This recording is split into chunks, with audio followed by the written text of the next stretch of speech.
New Thought Media Network. We are a global broadcast network of positive music, media, and entertainment, inspiring humanity's evolution along the journey of enlightenment and creating a world of love, peace, empowerment, and prosperity for all. New Thought Media Network. Positively inspiring.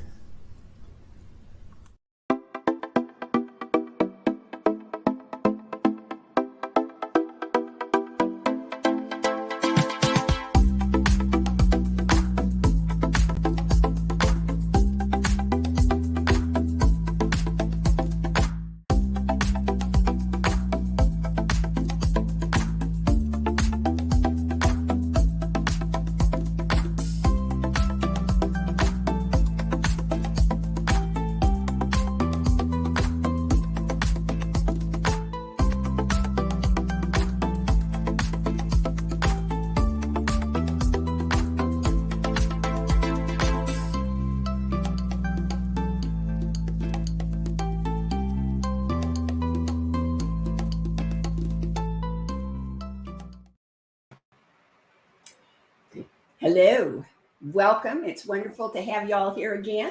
I am Reverend Dr. Sharri Johnson, and I'm pleased to have you join me at Global Focus today with today's guest, who is, all of my guests are people I love, but this one is actually a personal friend of mine. And another thing that I have noticed is that I know a lot of ministers. I know a lot of ministers. And I've been thinking about it, and only two of them I can think of who didn't do something else before they became a minister. This one was an attorney. Now, there's the transition that Bear's talking about. She was an attorney, and then she became a practitioner and then a minister. And now she's working with CSL Kenya from the United States via Canada. It's an interesting story. So please help me welcome Reverend Dr. Claire Summerhill of CSL Kenya. Claire, welcome. Thank you so much for agreeing to come and be interviewed. Thank you. I'm happy to be here. I was just wondering if you could give us an idea of how that happened. You know, that attorney, college professor, minister thing. Well, I've always been on a spiritual path from a very young age, and everything I've done prepared me for being a minister. In addition to being an attorney, I taught college for a while, and I loved that way to inspire people, because the young people I was working with, I was really helping to create their lives. And I was teaching science of mind even then, in terms of envisioning what you want and opening yourself to take the action to get there. So it's a very natural flow into becoming a practitioner and then on to becoming a minister. You know, I've always said life is on-the-job training for ministry. So, how did you get from being a pulpit minister to being a CSL Kenya minister? So, the story of what happened in Kenya is a wonderful and inspiring story. Some years ago, maybe about 12 years ago now, Reverend Connie Phelps was a minister in Canada. She had started a couple of centers, and she had a successful center there. And she was in a meditation once with her minister, and she found herself asking the question, "Spirit, what would you have me do?" And she said she heard a voice, as clear as a voice, "Go to Africa." And it shocked her. She'd never been to Africa. She didn't know anyone in Africa. It had never occurred to her to go to Africa. But she was the type of person who listened to Spirit. And so she did some research. She traveled to Africa. She focused on Kenya because English is their state language there, and most people speak English. And she began teaching a few people in her home in Kenya. At first, she would spend 6 months in Canada working and 6 months in Kenya teaching and then return. And so the group began to grow more and more. She taught more and more people. And at that time, that was when I was fortunate enough to meet her. She was in Las Vegas, where I'm from, and needed a place to stay for the ministers' convention. And she stayed with us, and I had the privilege of getting to know her and hearing her story. So she began teaching, and eventually she had a group of 5 people who were ready to start practitioner studies and passed were ready to be licensed and as practitioners. And so she scheduled the first global conference in Kenya, and this was in 2010. And she invited me to attend and to be on one of the panels for that first group of practitioners. What a privilege and an honor to be there at that conference and to visit Kenya and to meet those people. And that's when I began to fall in love with the work in Kenya.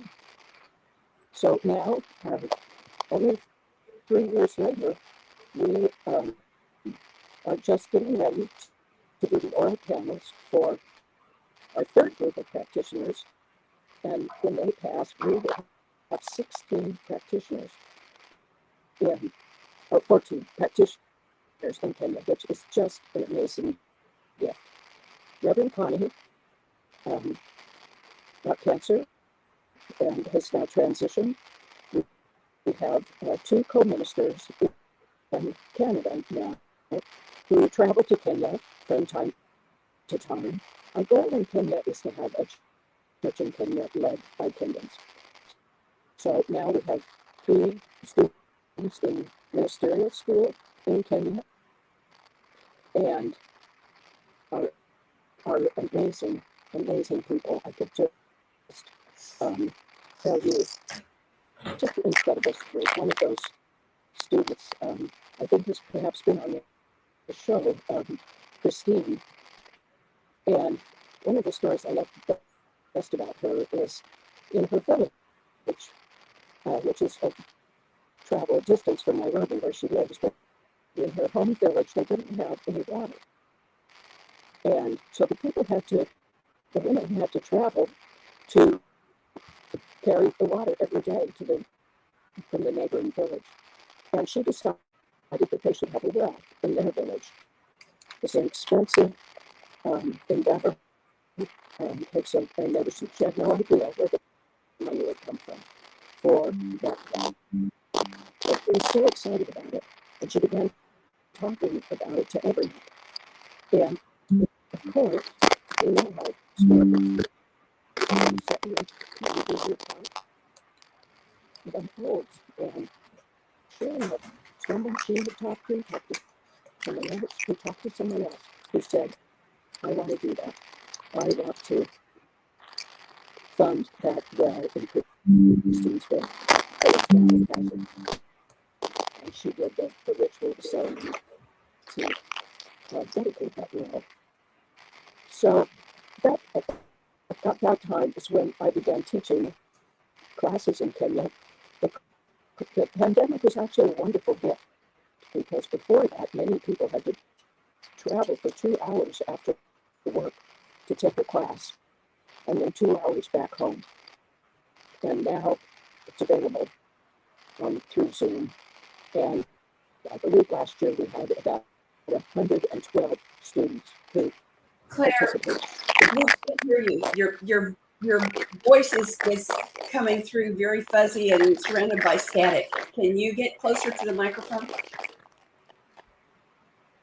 I hear a lot of static from you as well. Is that better? Only marginally. We're not sure what's wrong.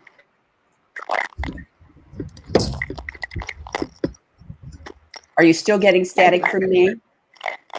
Yes, I hear static when you speak as well. Sharon, are you getting static from me?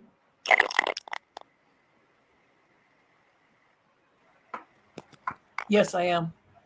Okay, I don't know what's going on. We've never had this kind of static before. Robert, our sound has gone crazy.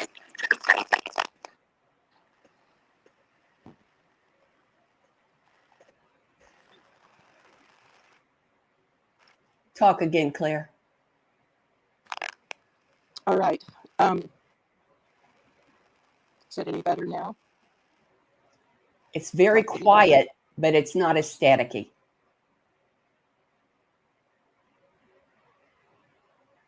Okay, but you Oh, now you froze.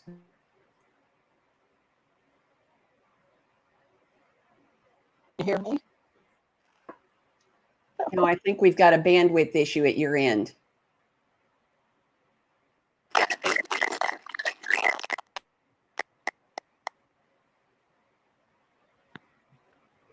Do you have a different mic, a Bluetooth or a headset for your phone? I don't. Let's see.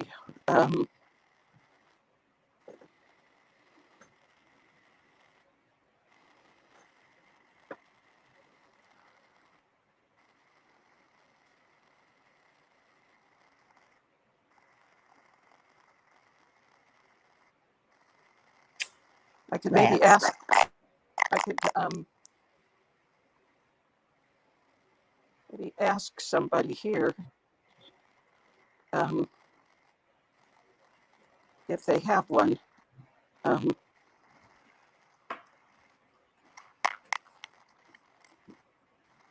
Try just going out and coming back in the studio. Okay, I'll try that. That's always Try a good that. idea. You can edit this part out and just give us the regular interview, right, Robert? I hope.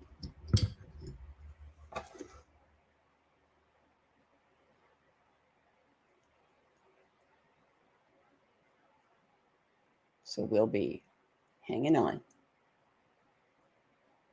Because the Kenya story really is a good story.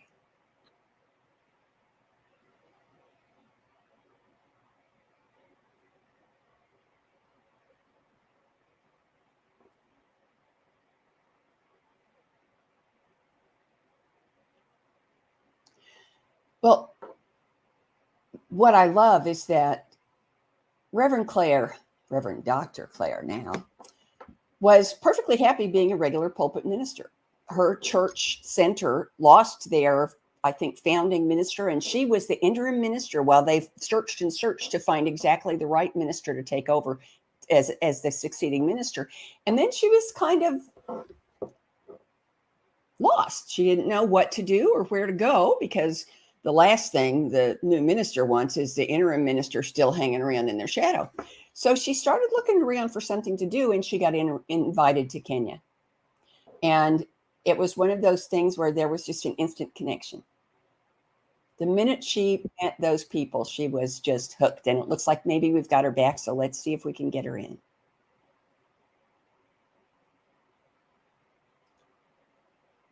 Reverend Claire, can you hear me? For me, am I better? Is that better? You're now? better. I don't have your picture, but I've got your voice.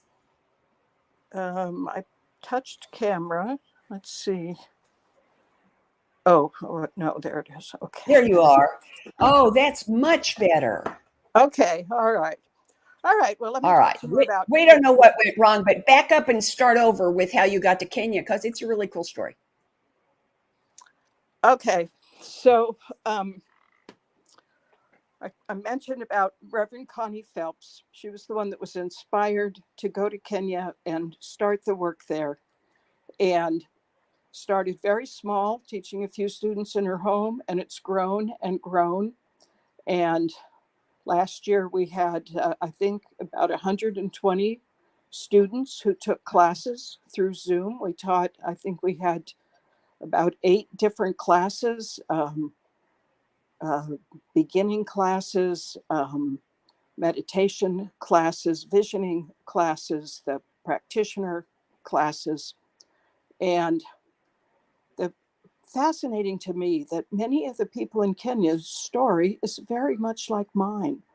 They were raised, many of them, in kind of a fundamentalist Catholic setting where they were taught that, you know, there were sinners and they needed to be saved. And for many of them, it just didn't fit.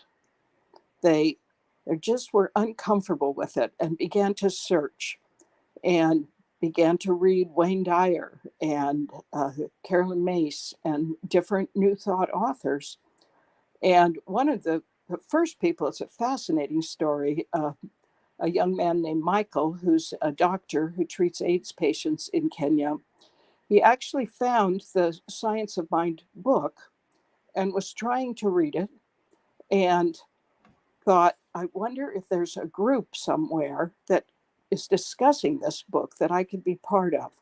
And he actually located CSL headquarters in Golden and contacted them. And they said, oh, there's a minister in Nairobi right now, Reverend Connie Phelps, and here's her contact information.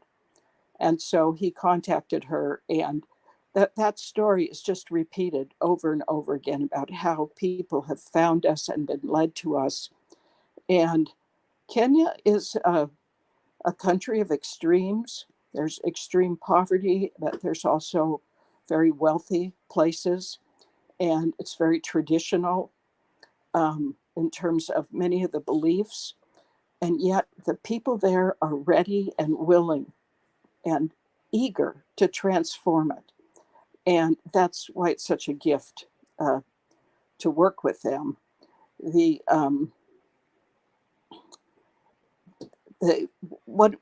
Another story I really like is one of the men realized they had very traditional role models, gender roles, and he realized he wanted something different.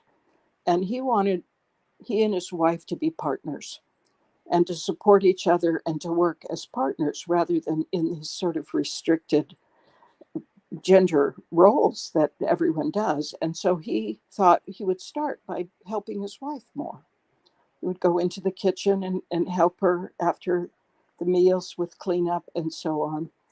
And she was devastated. In her mind, he was saying, you failed as a wife, and now I have to do your work as well as mine. And it's just an example of, then they begin to talk. What if we create a different kind of relationship for our family, where we're partners and we raise our children in that kind of an environment? So Kenya, CSL Kenya is almost 100% supported by donations.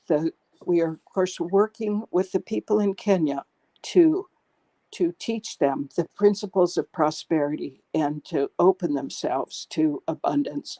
But many are still live in poverty. And so there are many ways that you can donate. And the best way is to go to our website, cslkenya.org, and you can read there about some of the amazing projects that we're doing. One of the projects that we've been supporting since the very beginning, was one of Reverend Connie's loves, is a school in a slum on the borders of Nairobi. It's called the Brighton School, and it's run by one of our practitioners. There is the headmistress. These children in the slums, of course, there's no running water, no electricity, shacks, but these kids want to learn, and their parents know that education's the most important thing.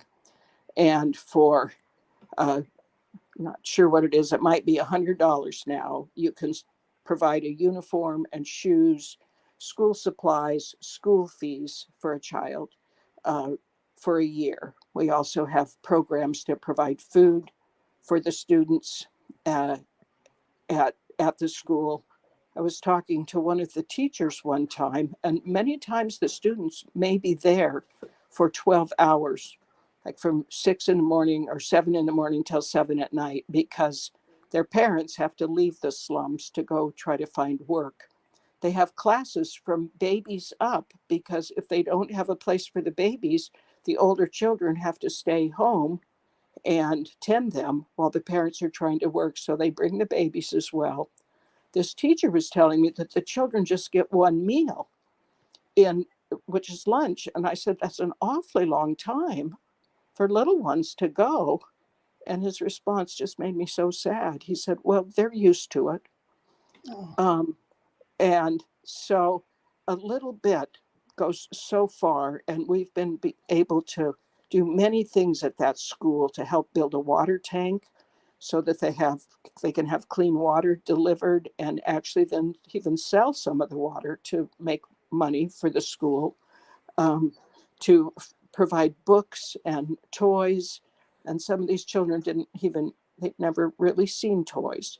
To be able to play with toys, balls for soccer and so on. And we've had a number of children get scholarships then to go on to high school. We also provide some scholarships for the students who do well on their exams. And I'm personally so committed to education, and the parents know this is the key for their children to break out of this kind of poverty. So that's one wonderful way to support Kenya, is to donate to the Brighton School there in Nairobi. On the website, do they have I've seen some wonderful videos of these kids. Are they on the website? Those are on the website, and people can go there to cskenya.org and see those. If you see those videos, you'll just fall in love. They are so adorable, these kids, and they're so conscious. And we all know that what the kids learn, the parents absorb, so that's important. And I wanted to point out, you told me a story about one of my favorite Kenyan students. She is a ministerial student now. Her name is Christina. And she's just amazing. And you told me a story about her and the water pump. Yes. Would you share that story, please? It's just delightful. So Christine, an amazing woman in so many ways. One of the things that amazed me about her is not only does she have to learn science of mind and take the ministerial classes, she had to teach herself how to use a computer, how to type, and what a challenge, but she took it on.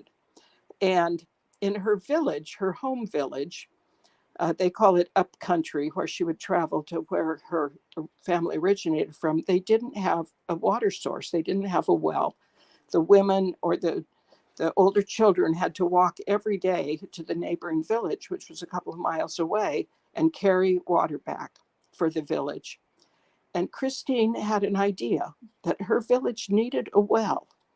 Now, a well is expensive, and she had no idea of where the money would come from to build this well. But she had the image clear in her mind, the mental equivalent. She had taken on what she'd learned and knew that she could create that. And it was so real to her, the way we know that's how the creative process works. And she began talking to everyone about it, about what it was going to be like to have this well in her village.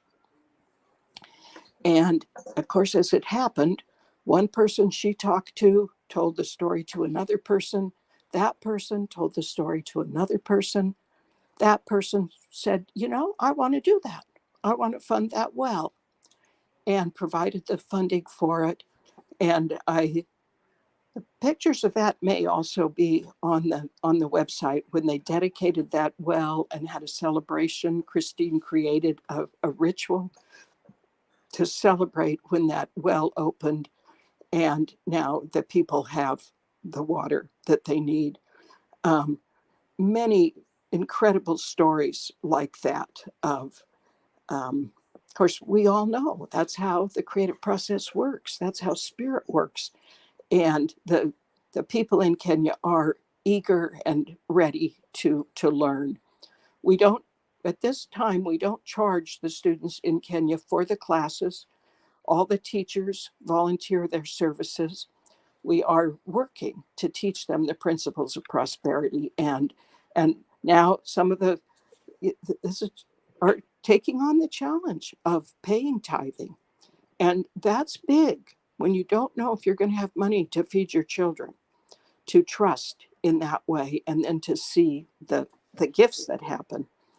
Um, we also have a program called the Smiles program, where we support a boys' home, and we have one of our brand new practitioners, or not quite, he still needs to just panel, travels twice a month to, and the traveling is something else. You have to go by these little motorbikes or little buses, and travels to this place where he teaches the older orphan boys the principles of science of mind.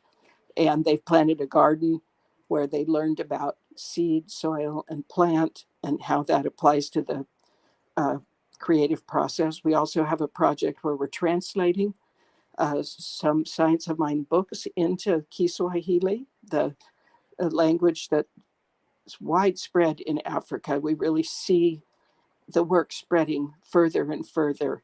They've translated so far this thing called You, and some of the course materials.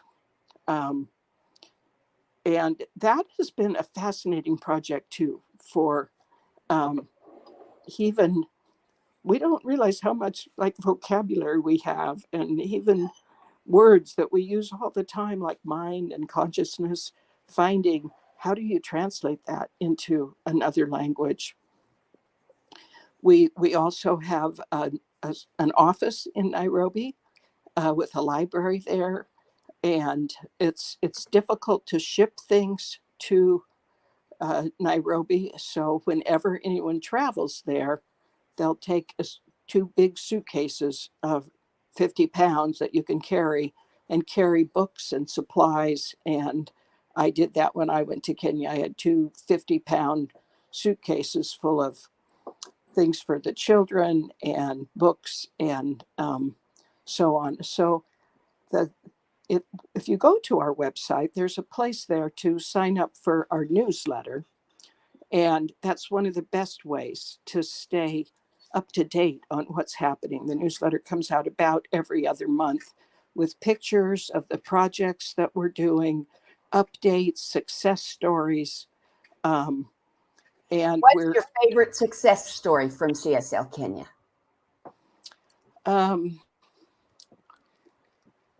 Oh my gosh. We have a young man who was working at a doing landscaping work, and Reverend Connie, when she was there, he came to bring some plants for her home, I think, and she knew that he was destined for greatness. And he had had a challenging childhood. He didn't have much education. He had some English, but it was not too much. And he began taking classes, and he is now a practitioner. He now has his own home. He'd been living with a brother, in a room, and now he has his own home. He has two beautiful children. His English has improved so incredibly much. And that kind of success story, where someone doesn't let themselves be stopped, doesn't say, well, geez, I can hardly speak English. How can I be a practitioner? This is a young man that when you hear him pray, just going into spirit, and now committed to raising his children. He's two little ones. He has, I think, a 4-year-old and maybe a 1-year-old in this philosophy. so many people who have overcome obstacles. The internet there is a challenge. One of the things we provide is a basic phone and what they call internet packets. You can actually buy 2 hours of internet, and sometimes that's what's necessary for a student to take a class. And most of them are taking the classes by Zoom on their phones. And the just seems so often like it'd be so easy to give up. When I was there, I feel like it'd be easy for me to get resigned and think, what can I, how can I do this? But they don't. They just keep trying. Um, and so, yeah, sign up for the newsletter there on the website, and you'll get that, the pictures of what's happening, updates, how you can contribute. We we're planning the second conference is in February of 2024, and all the information is on there. If there's, that'd be a wonderful thing. They've planned it so that there are activities before and after the conference. So you can go to Kenya, go on a safari, and go to different tourist places, scenic places, museums, visit the school, go to places where they do just different kinds of crafts and that are sold, and really get a sense of, see the native dancers and so on. And it's very reasonable. I don't, you can choose, you can kind of create what you want with the conference and whatever else you want to do while you're there. But a wonderful time to go and be part of what's happening in Kenya. And kind of many people who went to the last conference just, they kind of fall in love with the people there and their openness, their eagerness to learn, and then to share what they've learned. I have a question. See that little banner on the screen that says treatment with training wheels? Check out our recent conversation with Rev Barv and Rev Gwen. I don't know anything about that conversation, and I wrote that book.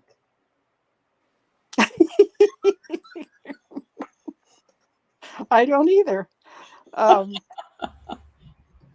Wow. So yes, so if you know how they're using it, that's really cool that they are. I was about to ask you.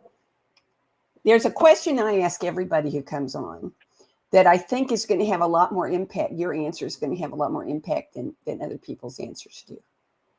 Because there are two of them. They go together. The first one is, how does what you're doing with CSL Kenya encourage, enhance, support, pick your own verb, conscious evolution? How does CSL Kenya support conscious evolution, promote conscious evolution?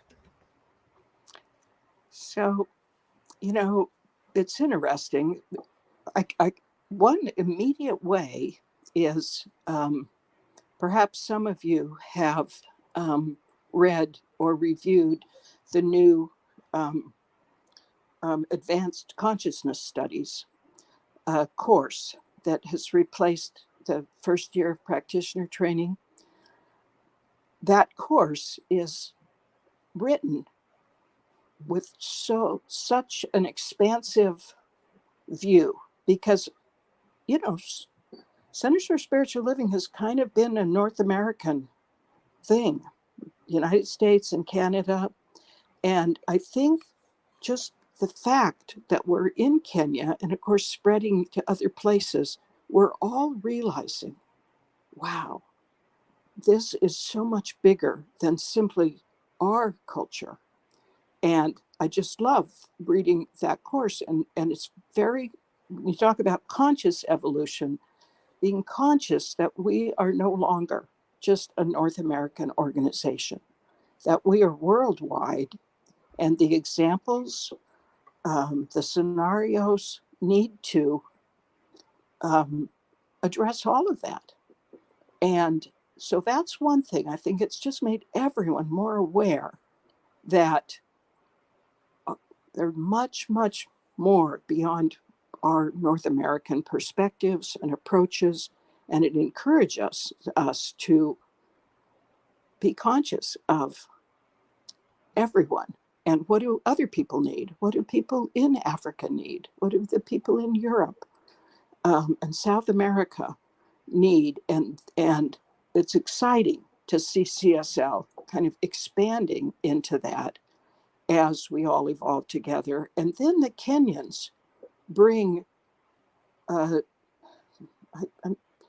not even quite sure how to describe it, but it's an authenticity that calls me to my own conscious evolution, to be real, to not be afraid to talk about difficult things, that everyone who is present with them, who has the honor of teaching and being in that community, is also finding themselves evolving into the next level of what's possible, what's available, seeing further than we've been able to see before. See, I told you. Okay, so now expanding that just a little bit, it's the same question, but instead of conscious evolution, I want to know how what's happening at CSL Kenya is contributing to exposing, revealing world peace. What's the place of CSL Kenya in world peace? So one of the things I really love that in CSL Kenya, we use WhatsApp because it's available everywhere. And one of the chats on there is the available to everyone. And one of the things I love is that anyone can post a prayer request on there. You know, an illness, a challenge, fears that are coming up, and so many people chime in with a short prayer, a word of prayer, and there's a sense of connection. And to me, that's what's contributing to world peace, the sense that we are not separate. We're beginning to have people from other countries. We have some students from Nigeria, Tanzania, that are now joining us by Zoom. And you know, I mean, there are demonstrations, they have challenges with their elections, and it's just got to be person by person, stepping into a place of peace, stepping into a place of possibility, and that's how peace grows. You can't impose it from the outside. It grows up like a flower blooming from inside, and I see it just person by person, and it's transformative. Oh, that's wonderful. Okay, now here's the next question. This one might be a little harder, but everybody gets this one. If every single little detail goes exactly the way you want it to go, in every part of the world, in every part of your experience, what does CSL Kenya look like 10 years from now? Well, that's not hard. That's actually our vision that we have. And it is a center in Kenya led by Kenyans. We have Kenyan ministers. We have a strong Kenyan practitioner core. We've spread to other cities in Kenya where we now have kind of a little branch groups in Kisii and Kisumu, that we have centers there. we have a building where we can come together. Our services now are virtual, but we have a building, a place where people come together. And it continues to expand and draw more and more people to it.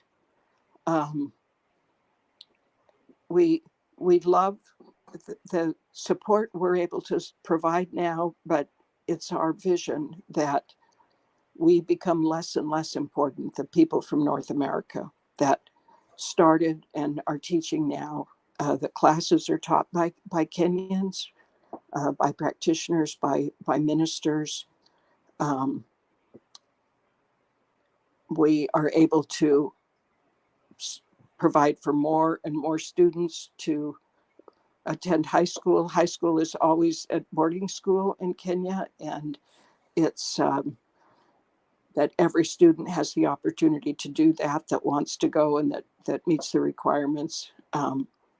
It's like seeing a light that's a solid light now, but it's just expanding and touching more and more parts of Africa, throughout all of Africa. Well, that's a vision I can get behind. So here's another. I got two more questions that I ask everybody, and here's the next one. It's easier for me if I have the same question for everybody, but it also always gets me the best picture. And this one is very personal, individual to each person. And that is there anything that you want to talk about, that you want people to know about, that I didn't ask you about?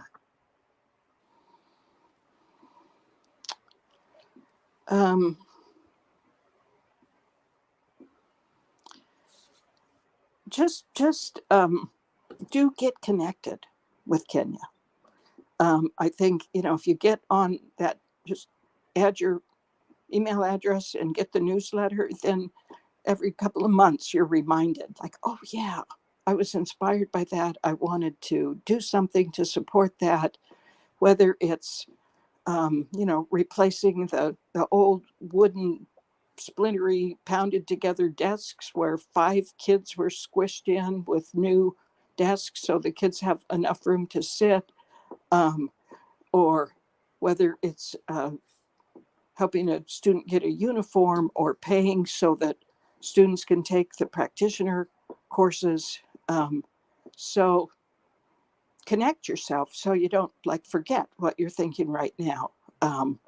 And I think that's the main thing, because it's just, we do that. We make commitments and we think, oh yeah, I want to do that. And then other things come up, and it's just good to get that reminder and to see oh my gosh, look what's happening. And then look what you're part of making possible then. Because it wouldn't be possible without all of us coming together and having the vision and doing our little part of it. Now, I want to ask you a question that doesn't have anything to do with CSL Kenya, because I just found out you wrote a book. Yes, I did. So I want you to tell us about that book. How did it happen? Why did you do it? What's it about? That sort of thing. It's called Walking on Water, and it's available on Amazon. See that running across the bottom of the screen? So my book, Walking on Water, is a book about accomplishing things that seem impossible. It has the 7 steps of how to walk on water, because we like 7. And its basic theme is, of course, it takes the story of when Jesus walked on water and how it has each of these steps in it. And it's mostly a book about the balance between choice and surrender. And that is a topic that's always fascinated me, because on the one hand, we're told to take action, to set intentions, to manifest what we envision. And on the other hand, we're told to allow, to trust, to go with the flow. And it, of course, the That's the male energy, the female energy, the yin and yang energy. And it's when those two come together, the active and the accepting, that creation occurs. And for many of us, I know for myself, I'm often in the wrong one. When it's time for me to be just trusting and allowing and knowing, I'm out there trying to do stuff and fix things and do things. And when it's time for me to take action, I'm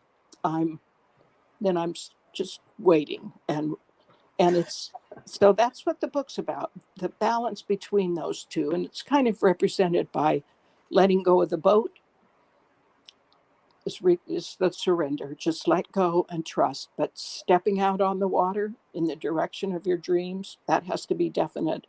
And they seem like they're happening simultaneously. So that's what the book about. And it's a fun book. It's got a lot of stories from different traditions and some personal stories. And it's a lovely little book. And I actually wrote it like before I even started in Science of Mind, but I already knew a lot of that stuff in my heart. Well, in that case, will you come back and talk about walking on water? I sure will. I'll be glad to. Wait. Now, that's not good enough. I have to get the date. Hold on. Let me give you a date, because I don't want to miss having you on again to talk. I want to hear more about walking on water. All right.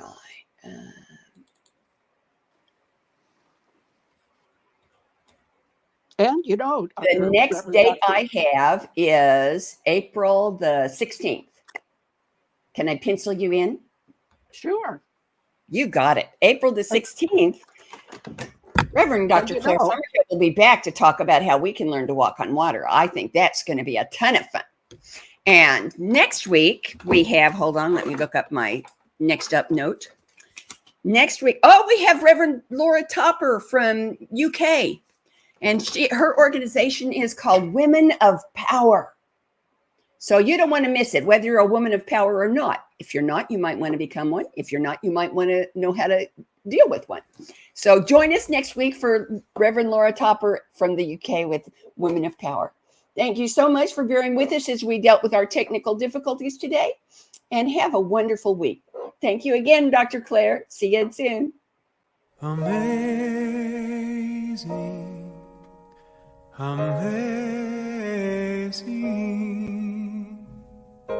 you will do amazing things. Amazing, amazing, you will do amazing things.